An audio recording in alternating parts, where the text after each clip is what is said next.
Hey everybody, it's Jason Blaha here. You guys know what time it is. Time to talk about current events in the online fitness community. For those of you who like and enjoy and watch these videos every day, please remember to click like down below.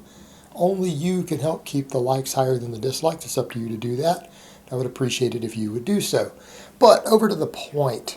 Jeremy Ethier. I've been covering some of his videos off and on lately, and I want people to understand, some of his fans, not hating on the guy. I don't dislike the guy. I think he generally does a good job. However, he's got a very, very large audience, and some of his info is good, and some of it goes too much into the area of what I call evidence-informed, which I stole from a friend of mine who is an actual researcher. Evidence-informed fitness professionals, not evidence-based. He kind of jumps into too many studies and throws things out there that don't necessarily work that well in the real world. So he does have kind of a mixed bag, and he's still learning and growing and doing his thing. And you know what? In another 5 years, I feel like he'll probably have a lot of really good information. It's just that it's hit or miss right now while he's growing an audience. But a lot of young people are going to follow him, and that's okay. We all learn and grow.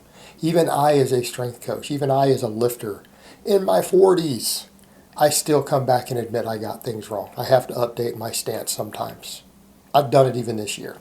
We all have to continue to learn and improve as we go. And, he's got a lot of potential, but he's got a long way to go. Now, he got some stuff good and he got some stuff bad in this video.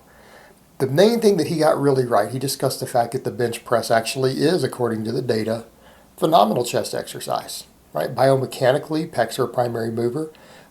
He's got studies he looked at where they look at correlation between strength increases in the bench and chest growth, and there's an enormous overlap.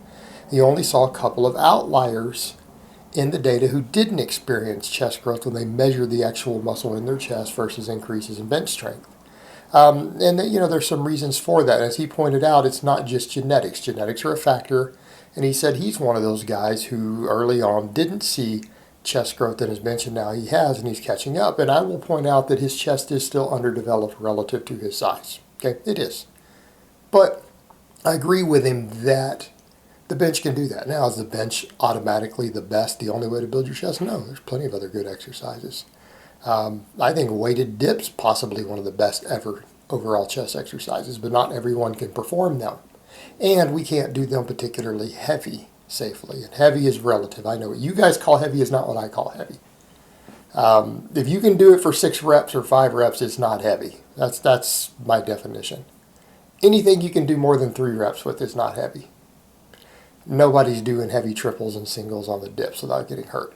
So I personally think the bench press falls more into a maximum strength type exercise. And I tend to like dips and stuff like that for volume training. But, floor presses and stuff too. But any one of those can grow a big chest. You know what? Bench press can, a floor press can, weighted dips. Those can all grow a tremendous chest. Right? It's not just the bench. But bench is very popular. Something I obviously do several times a week myself because of powerlifting. But a lot of guys struggle with chest development on it. And he gets it dead right with his first thing. In fact, if he had mostly stopped there, I wouldn't be that critical of the video. And he talked a lot about, again, we have to learn to get into scapular retraction. It is the scapular retraction and the arch that we create and doing whatever mobility work that you need to do to achieve that is what builds our chest. And in fact, the arch protects the shoulders more, right? We not only protect the shoulders more with a mild arch, we also get a lot more pectoral activation. But the main thing is learning to pinch the scapula down and back when you bench so that you're like this. You're not up here like this. This is not benching, guys. Okay, bench press. Scapula down and back, depressed. Bench to the low chest, press. Press. And it creates an arch. And in fact, building a pretty good arch can improve your overall chest development on the bench. And I'm not talking about the full cheater arch. Even most power lifters don't do that cheater arch that you're thinking of. Most of us don't have the mobility or flexibility to do that. I don't. So even for me, my range of motion is pretty long on my bench. You guys can see even from a front view. But that is critical. That's the single most important thing guys get wrong. That is the most important thing guys get wrong. If you learned to get a slight arch, keep your scapula down and back on a bench press, and you get strong on the bench press, your chest will grow tremendously. Chest will grow tremendously. And you very, very rarely see a strong bench presser who doesn't have a massive chest. Take that, what is that guy, ULF, whatever, power lifter? Guy who weighs whatever, 155 or something and can bench 400. Well, it's because he doesn't train his legs and he's a short guy, but look at his pecs. I mean, that guy's still a perfect example. Look at the guy's pecs. The guy has pro bodybuilder size pecs almost. Even at a lighter body weight, he's got such an overdeveloped chest, and then he can bench a ton of weight. A ton of weight. And that's why. Pecs are the primary mover. Big pecs equals big bench. Big bench usually equals big pecs. Pretty straightforward. So the scapula is the main thing, though. You've got to learn to do that. Then he jumped into, after covering mobility work for that, and some of the mobility work was actually pretty good, he jumped into a bunch of fluffy nonsense of giving bad cues on the bench. You know, he started teaching people, look, learn to take a band and learn to squeeze your pec and then apply that when you bench. Talking about squeezing the hands. Do not, okay, let me start this over. Do not do that crap. Do not listen. Ignore him. Everything he said there is flat wrong. It's ignorant. It's idiotic. Everything from that point forward in the video should now be ignored. Video started out good. I'm like, good stuff, Jeremy. I like this. Then he says, no. If you want a cue regarding pulling your hands, why don't you focus on pulling the bar apart, not pressing it in. That works a lot better.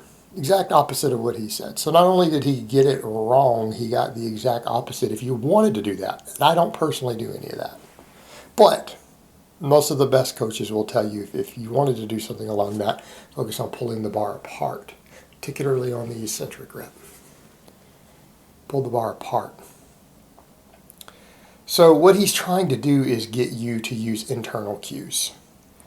The problem we have is that if we want to be evidence informed, what do the studies say about mental cues? Internal cueing, on specifically the bench press. What does the research actually say? That it works better than using no cues at all. But it's not the best thing. What gave the most pec activation? Focusing on external cues, which means bar speed. Focusing on exploding the bar as hard and fast as you possibly can. And avoiding the whole slow reps. No slow control, but when you come down to the chest, pause, and you explode. Squeeze the bar hard and explode the bar as hard as you possibly can. Actually produces better pectoral activation than the other stuff, than the cues upon the mind-muscle thing. In other words, compensatory acceleration beats mind-muscle connection when it's been looked at in EMG studies. So if we know that's better, what do you need to be focusing on? Because he's talking about neuromuscular efficiency. Well, speed strength, do compensatory acceleration. If you want to hit upper threshold fibers in your chest and triceps and anterior deltoids immediately on the first rep, you need to explode. And by explode, we don't mean cheat the weight up. We don't mean flop it and bounce it off your chest and lift your ass up in the air off the bench. We mean when you come down, pop. Hey, come down, pop. You explode as hard as you can. None of this, I'm going to lift it under control, I'm going to squeeze my hands together. No. No. Okay, that has been shown in studies to be inferior to focusing on bar speed. Bar speed, as long as you can maintain good form. What's good form? Scapula down and back. Okay, this is good form. Come down, pop. Explode as hard as you can. It actually gives better muscle fiber recruitment than using the mind-muscle connection. Therefore, you don't need to be using the mind-muscle connection. Focus upon speed and power. External cues, not internal cues. And that's not my opinion. That's been studied and been found to be the case. In the same studies that all the experts use to say mind-muscle connection works, the bodybuilding bros who read it refuse to look at the strength training bias. Like all of us who are strength training people say, yeah, but they're also saying that what we do and what we recommend is studied compared to what you're recommending and been found to be better, because they studied three things in all those studies. No cues, internal cues, external cues. Focusing upon bar speed and explosiveness produced the best results in the lab. And it makes sense why if you understand the physics behind it. Look at the physics involved in the force generation. It produces higher quality reps. The difference would be smaller exercises, right? If you're doing certain other exercises, it could be different, small movements. Multi-joint movements, compensatory acceleration rocks. That's what you should be doing. Focus on being explosive with good form. But the good form being on the bench, learning to get the scapula down and back. Now you're using your chest at that point. All right, guys, well, that's really all I have to say on that today. I hope it's been informative, and I will talk to you guys next time.